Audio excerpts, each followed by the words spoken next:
다니엘서 1장 1절부터 9절 말씀으로 주의 은혜를 또 주의 말씀을 증거하기 원합니다. 우리는 오늘도 함께 기도합니다. 예배당에서 하나님의 전에서 우리는 함께 모여 기도합니다. 그리고 집에서 이 기도에 참석하시는 분들도 함께 우리는 모여 기도합니다. 무엇보다 간곡히 부탁드리는 것은 집에서 기도에 참석하시는 분들도 질서 있게 준비하시고 오히려 교회에서 기도하는 것보다 좀 더 엄격한 자신의 모습으로 이 기도회에 동참해 주시기를 간곡히 부탁드립니다. 하나님은 무소부재하시기에 우리는 교회에서도 예배할 수 있고 집에서도 예배할 수 있습니다. 동일하게 하나님이 무소부재하시기에 교회에 있을 때만 우리를 보실 수 있는 것이 아니라 집에 있을 때에도 우리를 동일하게 보고 계심을 우리는 명확하게 알고 있어야만 합니다.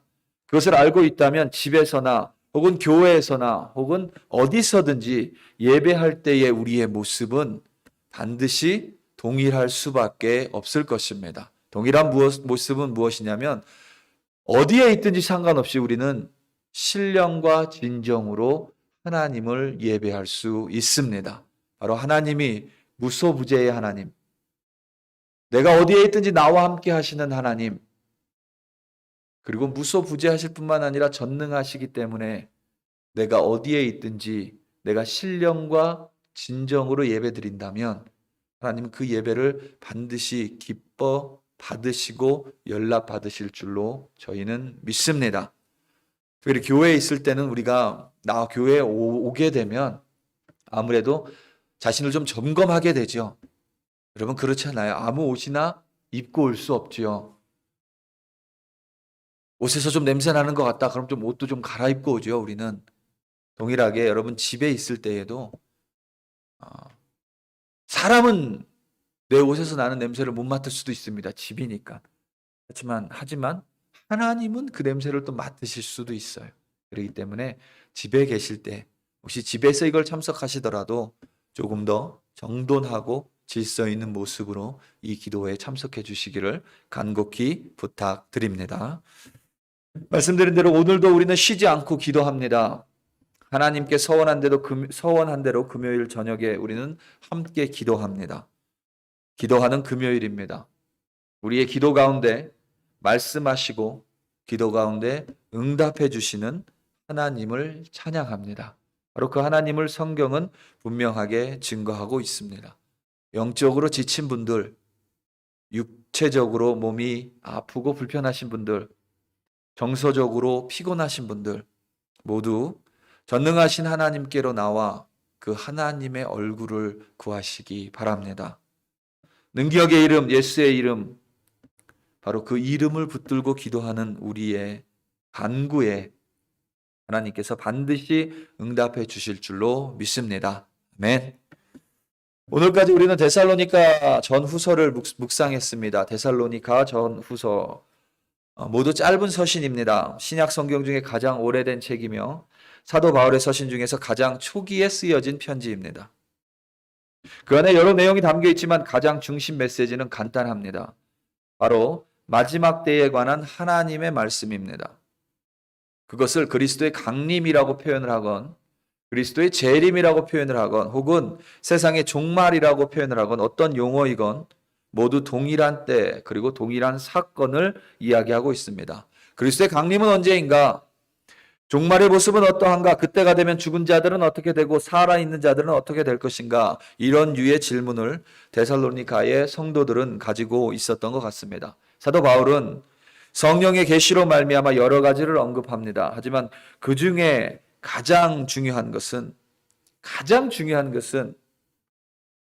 사실 배교의 일이 일어나고 멸망의 아들이 나타난다라고 하는데 사실 우리는 그게 명확하게 어떤 모습일지 참 알기가 어렵습니다. 배교도 그저 한두 사람이 뒤돌아서는 것인가 아니면 어떤 단체가 한꺼번에 개종을 하는 것인가? 뭐 이런 문제가 있을 수 있고, 멸망의 아들은 적그리스도인데 그 적그리스도는 사람의 모습인가? 아니면 어떤 좀 다른 사람과는 어떤 다른 존재인가? 우리는 늘 그것 속에서 혼동을 할 수밖에 없죠. 어려울 수밖에 없습니다.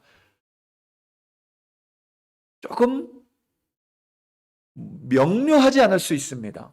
하지만 데살로니가 전서와 후서에서 사도 바울이 말하고 있는 가장 명료한 사실이 하나 있죠. 그것은 그리스도께서 반드시 강림하신다라는 사실입니다. 반드시 그리스도는 다시 이 땅 가운데 이 땅에서 올라간 모습 그대로 이 땅으로 다시 내려오실 거라는 사실입니다. 그 사실은 전혀 변함이 없습니다.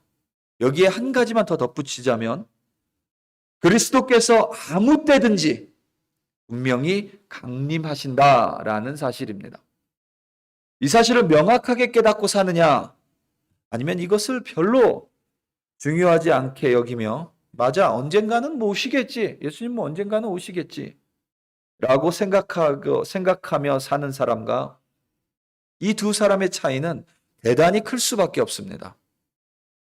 어차피 난 구원받았고 내일 오시든지 모레 오시든지 난 구원받았으니 대충 살아도 괜찮겠지 라고 생각하는 사람과 예수님께서 오늘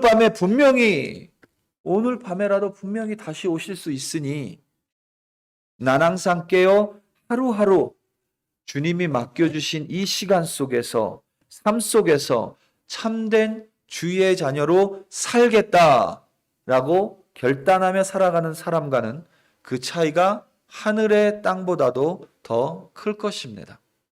사도 바울은 그리스도의 강림을 분명히 믿어 하루하루 질서 있고 근면하고 성실하게 살아가야 함을 강조하며 데살로니가 전서와 후서 편지를 마무리 짓습니다. 그것이 바로 믿는 사람, 곧 크리스천의 진정한 모습이기 때문입니다. 사도 바울이 말한 진실한 그리스도인의 모습은 비단 신약 시대에만 나타나는 것이 아닙니다. 구약 시대에도, 그러니까 아직 그리스도를 모르는 시대에 살았던 사람들에게도 이와 같은 믿음, 진실한 그리스도인의 모습은 분명하게 나타나고 있습니다. 아직 메시아가 우리에게처럼 분명하게 드러나지 않았던 시대에 살았던 사람들도 오로지 하나님을 믿음으로 하루하루 최선을 다해 성실하게, 근면하게 살았던 믿음의 선배들을 성경은 한 명, 두 명, 많은 사람의 믿음의 선배들을 기록해 두고 있습니다. 이들은 주변 환경이 어려워도 그것에 개의치 하지 않았습니다.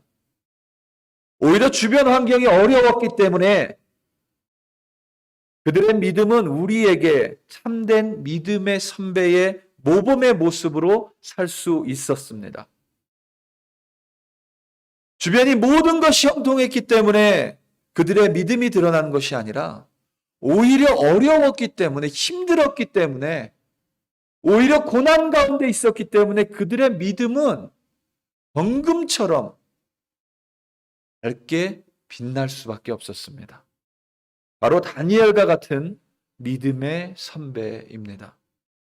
11월 남은 날과 12월 중순까지 우리는 다니엘서를 묵상할 것입니다. 총 12장으로 되어 있습니다. 그리고 금요 기도회, 새벽 기도회 말씀을 전할 것입니다. 소망하고 기도하는 것은 어려운 환경 속에서, 힘든 환경 속에서, 낯선 바벨론 땅에서 하나님을 놓지 않고 끝까지 붙드는 다니엘의 믿음이 2500년이 지난 지금 저와 여러분들에게 그대로 이어지기를 예수님의 이름으로 간절히 기도합니다.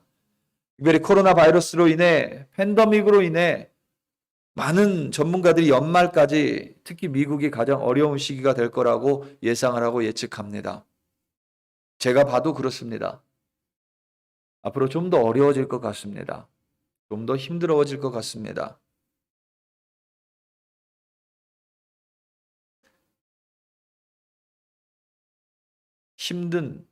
힘들고 낯선 포로 생활, 바벨론 땅에서 오히려 진실된 믿음을 정말 아름다운 꽃처럼 피운 다니엘처럼 우리 또한 이 어려운 시기를 지나가며 단순히 이 또한 지나가겠지, 라고 마치 나와는 상관없는 일처럼 그저 수동적으로 이 시간을 보내는 것이 아니라 여러분 한 사람 한 사람에게 이 어려운 시기를 거치며 오히려 다니엘과 같은 단단한 믿음을 하나님께서 한 사람 한 사람에게 선물로 주시기를 예수님의 이름으로 간절히 축원합니다. 다니엘은 여러분 그의 나이 10대 때에 바벨론의 포로로 잡혀갔습니다. 10대입니다. 대충 예상을 해보면 다니엘은 여러분 한 80세까지 그 이상까지 살았던 것 같습니다. 다니엘은. 그런데 그의 나이 10대에 바벨론의 포로로 잡혀갔습니다.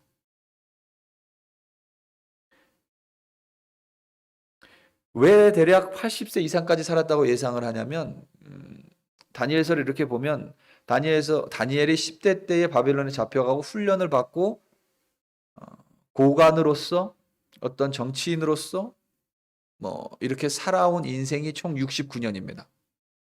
그러니까 앞에 10대에 최소한 11살의 포로로 잡혀갔어도 이미 80세가 되는 거죠. 10대 때 잡혀가서 그는 평생을 예루살렘으로 돌아오지 못했습니다. 평생을 낯선 이방 땅에서 하나님을 믿으며 그 믿음을 붙들고 산 믿음의 선배가 바로 다니엘입니다. 오늘 말씀 3절과 4절입니다. 왕이 환관장 아스브나스에게 말하여 이스라엘 자손 중에서 왕족과 귀족 몇 사람 곧 흠이 없고 용모가 아름다우며 모든 지혜를 통찰하며 지식에 통달하며 학문에 익숙하여 왕궁에 설 만한 소년을 데려오게 하였고 그들에게 갈대아 사람의 학문과 언어를 가르치게 하였고. 아멘. 다니엘은 여러분 이 히브리 이름이죠. 히브리 이름 중에 엘이라는 이름이 들어간 이름은 전부 하나님과 관련이 있는 이름입니다. 그래서 다니엘의 이름의 뜻은 하나님이 판단하셨다라는 의미입니다. 하나님이 판단하셨다. 다니엘은 이토록 다니엘의 부모겠죠. 이름을 지어준 사람은. 그들의 신앙은 사람의 눈을 의식하는 신앙이 아니라 하나님의 눈을 의식하는 신앙을 가진 사람들입니다. 사람의 판단이 중요한 것이 아니라 하나님의 판단이 무엇인가가 더 중요한 순전한 믿음을 가진 사람이었습니다. 그리고 다니엘은 귀족이었을 것입니다. 왕족이었을 수도 있습니다. 단순히 집안만 뛰어난 것이 아닙니다. 모든 것이 완벽했을 것 같습니다. 용모도 아름다웠겠죠. 용모도. 제가 여러분 예전에 한번 그 북한의 기쁨조, 거기 기쁨조를 선발하는 것에 대해서 제가 직접 들은 적이 있습니다. 그런데 이 종아리부터, 그러니까 무릎부터 종아리까지도 자로 잰다고요. 그래서 그 기준에 벗어나면 뽑히지 못한답니다. 그 정확한 기준이 있대요. 성경에서 기록합니다. 용모가 아름다운, 그러니까 똑똑하다고 해서 뽑힐 수 있는 게 아닌 거예요. 용모도 아름다워야 됩니다. 모든 지혜를 통찰한 통찰한 소년이어야만 하고 지식에 통달하며 학문에 뛰어난 소년이어야만 합니다. 다니엘이 그런 소년이었겠죠. 요즘 말로 하면 여러분 그 말이 여러분들은 어떤지 모르겠지만 엄친아입니다. 엄친아. 그러니까 모든 것을 다 갖추고 있는, 집안도 좋아요. 얼굴도 아주 잘생겼습니다. 피부도 아주 좋았을 거예요. 똑똑하고 똑 부러지고 눈에 막 이렇게 총명함이 있었겠죠. 말을 몇 번 해봤겠죠. 말하는 게 참 박학다식한 것 같고 학문에 뛰어난 것 같고, 그렇게 모든 것을 다 갖춘 다니엘이 바벨론의 포로로 잡혀갑니다. 이유는 간단해요.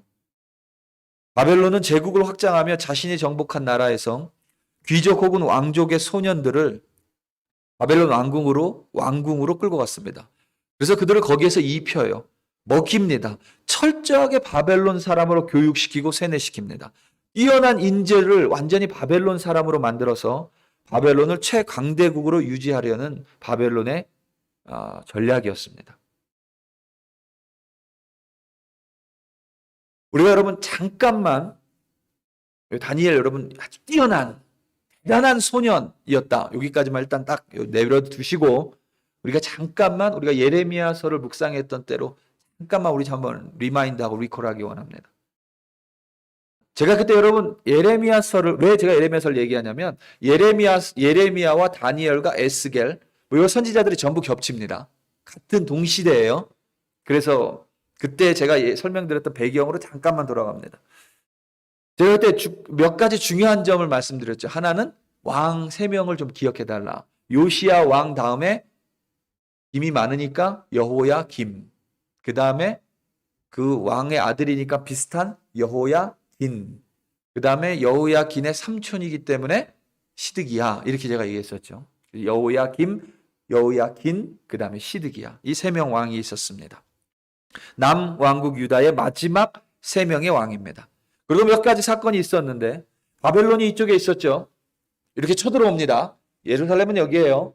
애굽은 이쪽입니다. 바벨론 이쪽입니다. 이렇게 쳐들어옵니다.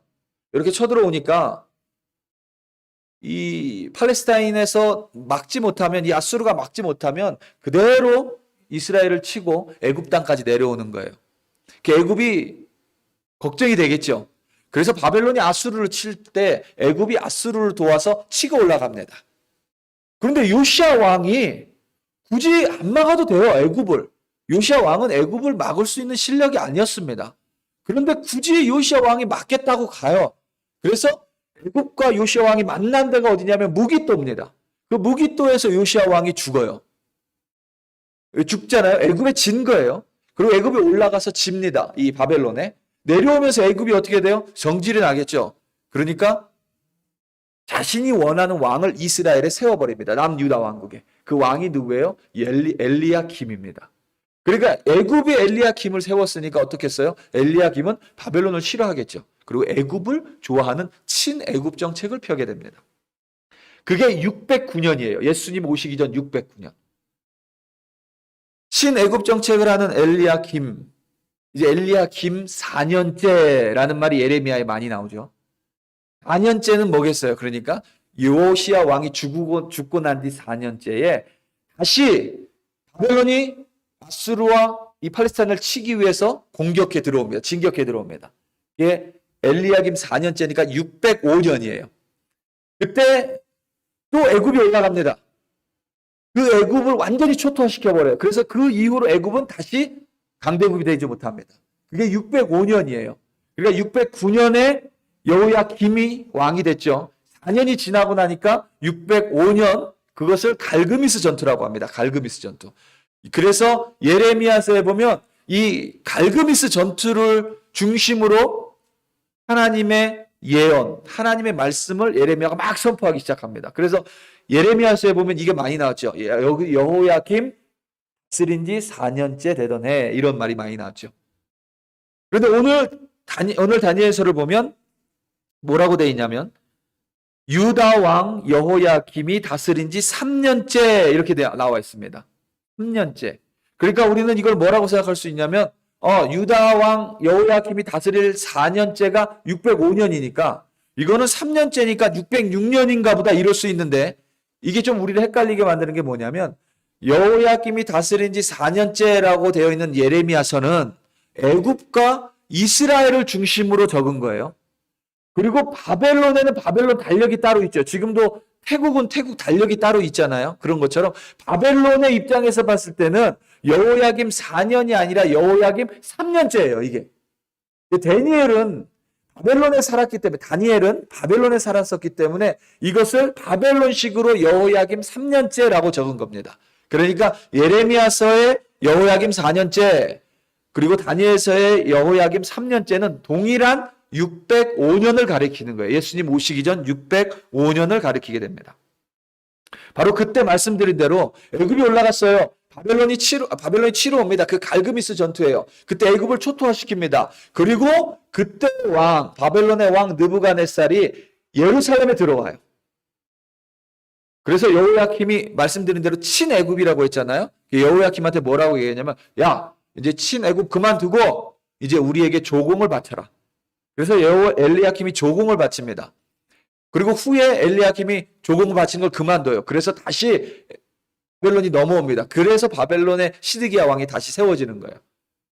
아무튼 그때 609년에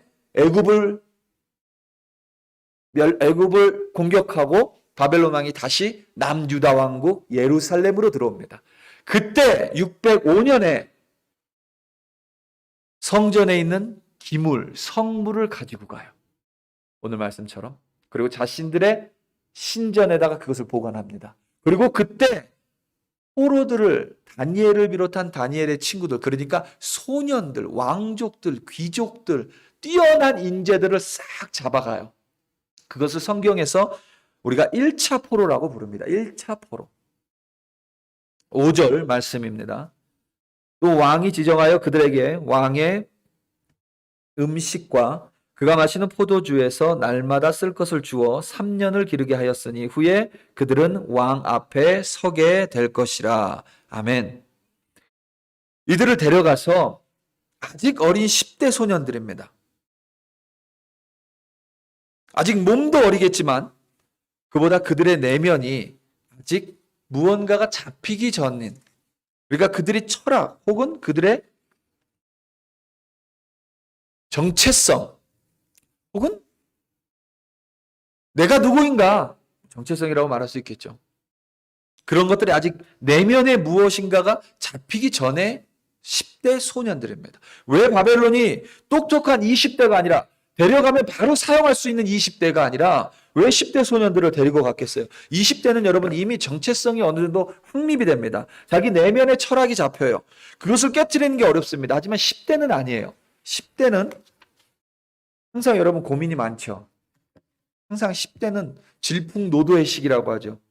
자신이 누구인지, 자신의 친구 관계, 그리고 부모와 나의 관계, 세상과 나의 관계, 그리고 나는 도대체 이 세상에 왜 태어났고 나는 왜 우리 부모 밑에서 태어났는가. 나중에 돌아보면 별것 아닌 것 같지만 10대 때는 사실 여러분 그게 전부예요. 그래서 10대 때는 부모와 함께하는 것보다 친구들과 함께하는 시간이 훨씬 좋습니다. 부모를 사랑하지 않아서가 아니에요. 그냥 친구들하고의 관계 속에서 내가 어떤 사람인지를 발견하고 자리 잡아가는 것이 그 시기의 특징입니다. 그만큼 내면이 혼란한 시기예요. 바벨론이 그것을 역이용한 거죠. 내면이 아직 혼란한, 아직 정체성과 사회성, 그리고 자신의 철학이 만들어지기 전에 10대들을 왕국으로 데려가서 그들을 왕궁에 살게 하는 거예요. 호의호식하게 해주고 바벨론의 위대함을 가르쳐 줍니다. 바벨론의 이름을 줘요. 학문을 가르치고 언어를 가르치고 역사를 가르치고 바벨론의 업적을 가르치고 자신의 위대한 신들을 가르칩니다. 그렇게 해서 뭐 하는 거예요? 완전히 그들을 바벨론화 시켜버리는 것입니다.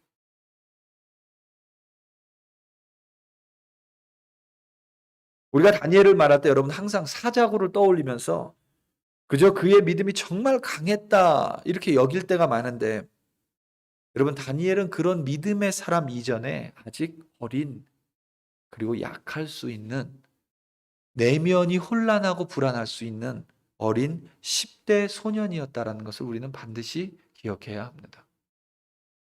그가 정말 우리가 생각하는 것처럼 전혀 흔들림이 없는 존재였을까요? 처음부터 갈등이 없었을까요? 여러분 아마 아닐 것입니다. 그도 우리와 똑같은 사람에 불과하기 때문입니다.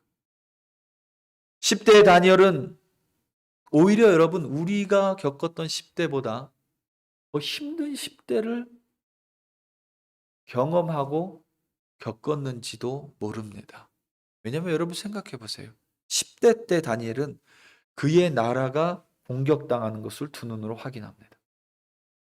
여호와의 성전의 성물이 빼앗기는 모습을 보게 됩니다. 왕족 귀족이었으니까 당연히 예루살렘 성에 살았겠죠. 좋은 데 살았을 겁니다. 좋은 데 살으니 더 잘 보였겠죠, 공격당하는 것이. 강제로 부모와 이별을 당하지요. 단 한 번도 가본 적 없는 바벨론, 이방 나라에 살아야 합니다. 언어와 문화도 다릅니다. 먹는 음식도 다릅니다. 신들도 다릅니다. 예루살렘에선 예의 있는 모습이었는데 바벨론에 가니까 아주 예의 없는 모습, 행동이 됩니다. 그게.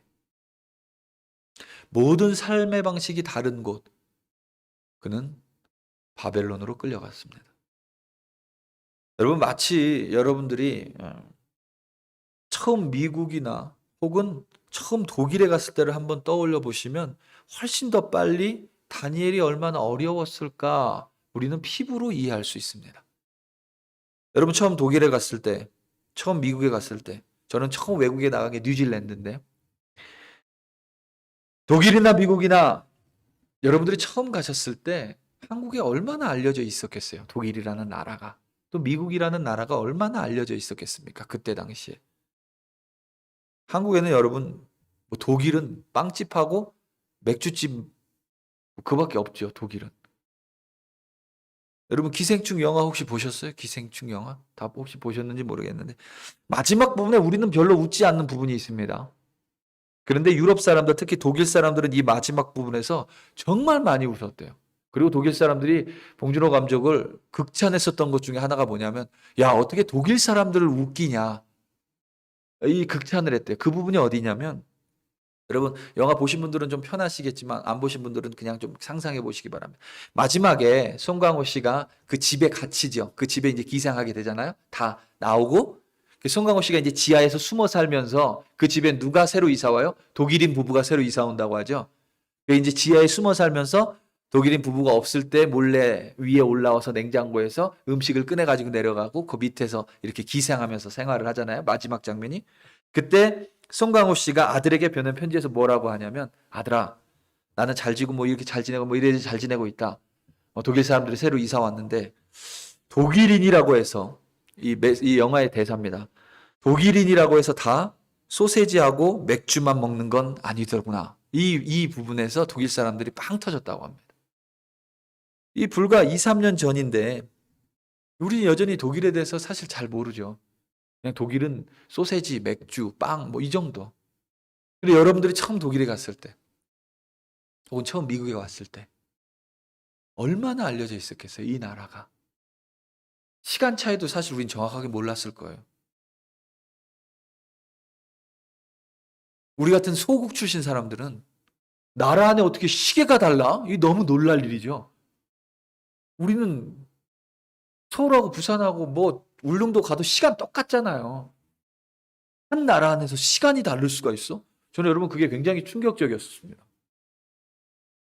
그래도 지금은 독일이나 미국에 대해서 찾기 원하면 책이고 텔레비전 프로그램이고 인터넷이고 심지어 그곳에 살고 있는 사람하고 직접 통화도 할 수 있죠. 지금은. 하지만 불과 여러분 4, 50년 전까지만 해도 그런 게 어디 있어요. 그런데 여러분 다니엘은 4, 50년 전 사람이 아니고 지금으로부터 대략 2500년 전의 사람입니다. 그때의 다른 나라에 간다는 것은 말 그대로 완전한 무지 가운데로 들어가는 거예요. 완전히 다른 세상입니다. 완전히 다른 환경입니다. 자신이 속한 작은 나라에서 벗어난 남왕국 유다의 소년들은 이러한 내면의 혼란, 겉으로 드러나는 낯선 환경, 그런 것들을 하나씩 하나씩 거쳐가야만 했습니다. 아마 이런 단계를 거쳤을 거예요. 처음에는 모든 게 신기했을 것입니다. 처음에 모든 게 좋았을 거예요. 자기 나라에는 없는데 바벨론에 있는 것들이 너무 좋았을 거예요. 우리나라는 빵에 맛이 하나도 없는데 독일은 빵이 맛있다. 너무 좋았을 것입니다. 우리나라에는 이런 거를 마음껏 먹을 수도 없는데 그렇잖아요. 한국은 소고기를 마음껏 먹을 수도 없는데 미국 오니까 그냥 지천에 널린 게 소고기입니다. 너무 좋아요. 그런데 그 좋은 시기가 끝나고 나면 어떻게 돼요? 향수병이 찾아옵니다. 내가 멍청한 것 같아요. 내가 그래도 나름 똑똑하다고 생각했는데 아무것도 못하는 내 자신을 발견하죠. 낯선 문화 속에서. 심지어는 제가 뉴질랜드에 있을 때 여러분, 참 웃긴 얘기인데 집에 물이 끊겼어요. 뉴질랜드는 그걸 플랫메이트라고 합니다. 뭐냐면 하수구를 하는 건데 플랫메이트라고 해요. 영어로 뉴질랜드는. 플랫메이트를 하는데 물이 끊긴 거예요. 그래서 영어를 잘 못하는데 이거 물이 없다고 어떻게 얘기해야 되냐. 전화로 해서 물이 없다고 어떻게 해야 되냐. 막 별의별 생각을 다 하죠. 뭐 hello, 뭐 my name is I live 뭐 someone's 어디 내가 지금 I'm having difficult 막 얘기하다가 water doesn't come from 뭐라고 해. 막 여러 가지 생각을 하죠.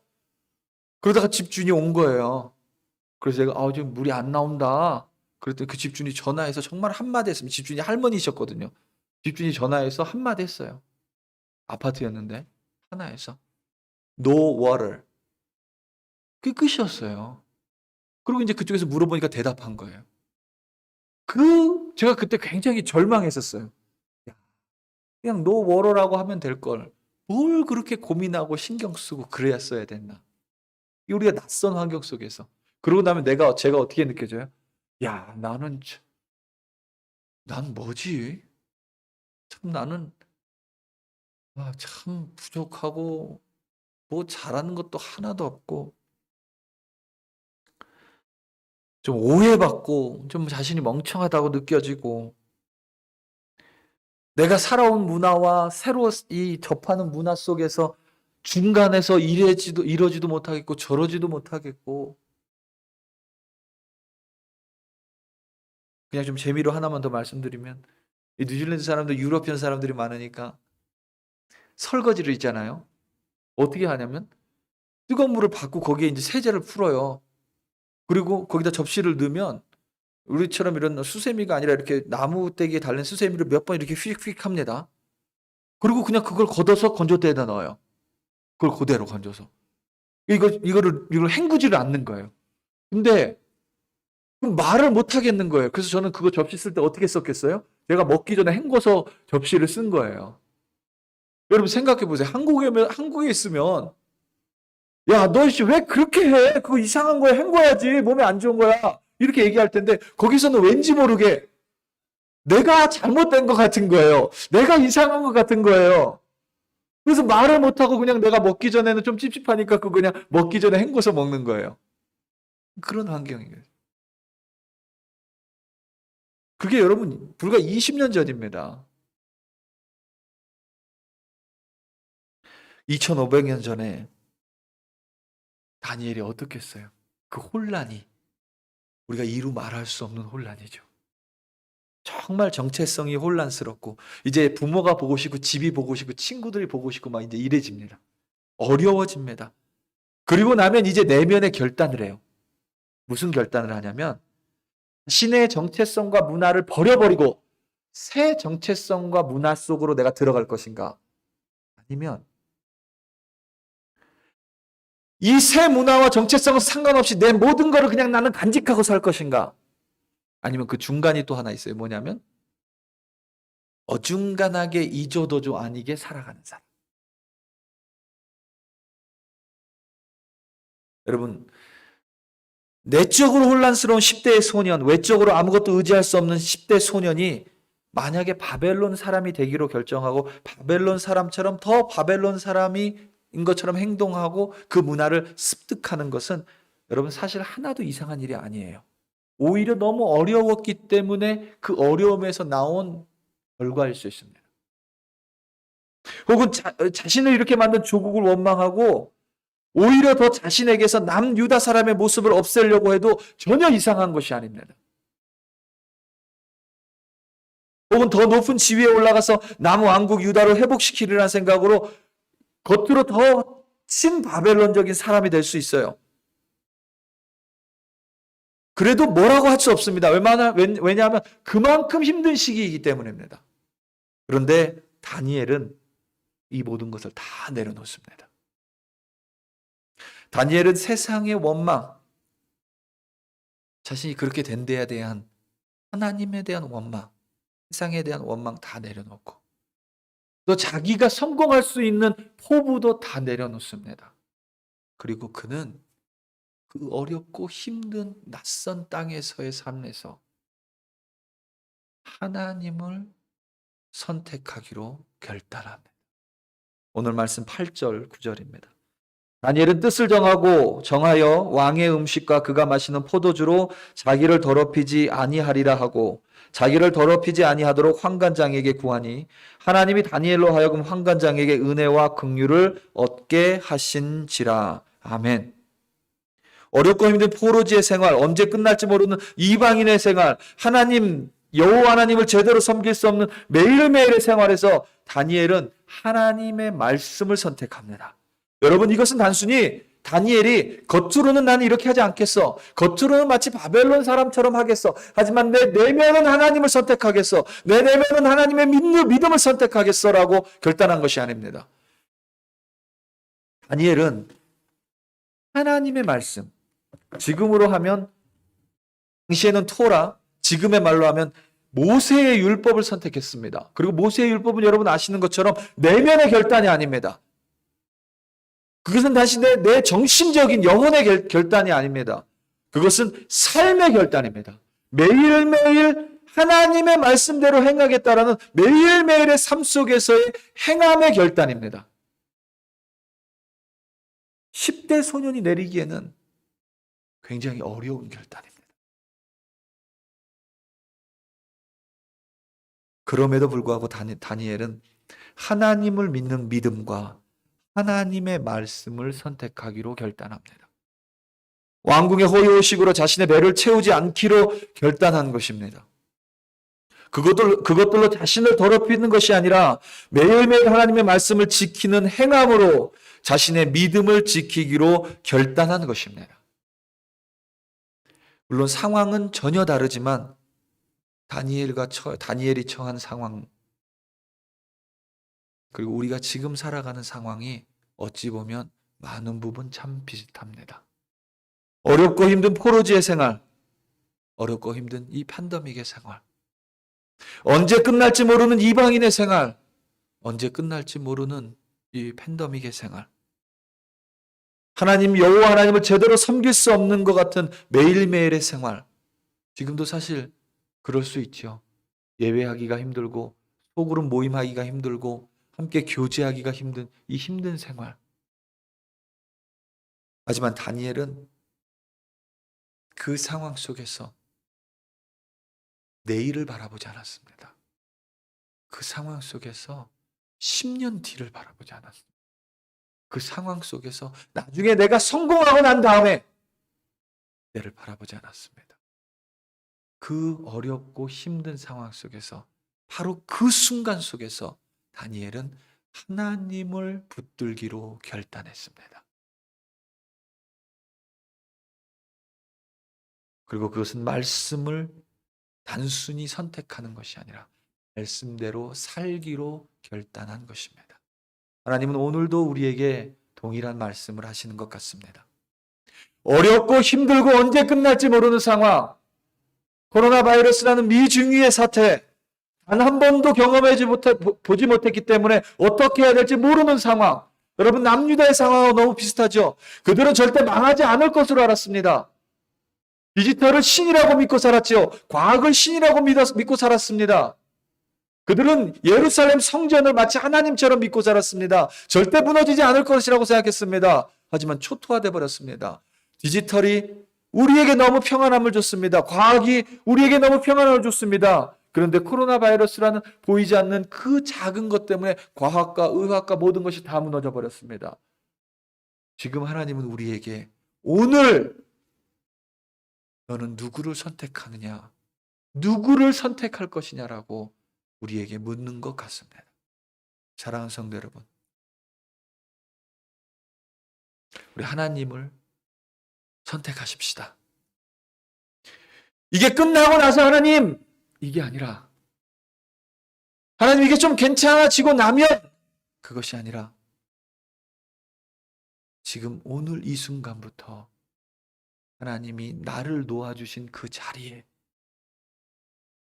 그것이 바벨론이라는 낯선 상황일지라도 그렇게 우리에게 낯선 시간과 환경일지라도 하나님이 나를 그곳에 놓아줬다면 하나님 바로 그 자리에서 지금 이 시간부터 하나님을 선택한 다니엘처럼 하나님을 선택하겠노라고 우리 이 시간 함께 좀 결단하기 원합니다. 전능하신 하나님을 바라봅니다. 그리고 우리는 결단합니다. 내 생각을 내려놓습니다. 낯설음도 내려놓습니다. 어려움이 언제 끝날지 모르는 것도 내려놓습니다. 혼동스러움도 내려놓습니다. 나만 편하고자 하는 마음도 내려놓습니다. 그리고 하나님만을 붙듭니다. 더 어려워질 수 있어요. 다니엘의 삶이 더 어려워졌죠. 사자굴에 떨어졌죠. 우리의 믿음의 선택이 더 어려움을 줄 수도 있습니다. 그런데 우리가 기억하는 것은 그 어려움보다 더 큰 하나님, 그 어려움 가운데서도 끄집어낼 수 있는 하나님, 그 전능하신 하나님을 우리는 믿는 것입니다. 우리 이 시간 함께 좀 찬양합니다. 그리고 전능하신 하나님을 좀 바라봅니다. 하나님, 형통할 것이기 때문에 하나님을 찾는 것이 아니라 형통하지 않을지라도 그 형통하지 않음 가운데서 우리를 구원해내실 수 있는 분이시기 때문에 하나님, 그 하나님 내가 바라봅니다라고. 하나님, 그 하나님 내가 붙들겠다고 우리 함께 찬송하며 다시 한번 우리 마음을 좀 결단합니다.